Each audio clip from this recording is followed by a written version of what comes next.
Hi hello welcome to Om electronics and batteries private limited. So இது வந்து Amaze 2260 DD 160 AH full tall 60 மாதம் full replacement 60 மாதம் warranty 36 + 24. So ஒரு 60 months warranty battery 160 AH. Mostly எல்லா ப்ராண்ட்லேயும் பார்த்தீங்கன்னா 150 தான் அவைலபிளாக இருக்கும். ஸோ இதில் வந்து 160 ஃபுல் டால் அவைலபிளாக இருக்குது. So best price. ஸோ நீங்கள் ஆல்ரெடி ஏதாவது பேட்டரி ரீப்ளேஸ் பண்ணணும், உங்கள் வீட்டில் இன்வெர்டர் பேட்டரி வச்சுருக்கீங்க, ரீப்ளேஸ் பண்ணணும்னா இந்த பேட்டரி அதுக்கு ரீப்ளேஸ் பண்ணலாம். கொஞ்சம் பேக்கப் வந்து உங்களுக்கு ஜாஸ்தியாக கிடைக்கும்.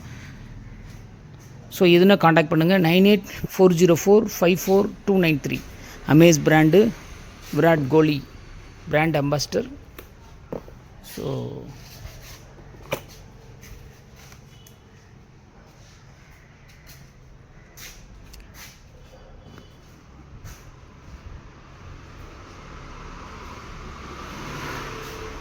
தேங்க்யூ. வாழ்க வளமுடன்.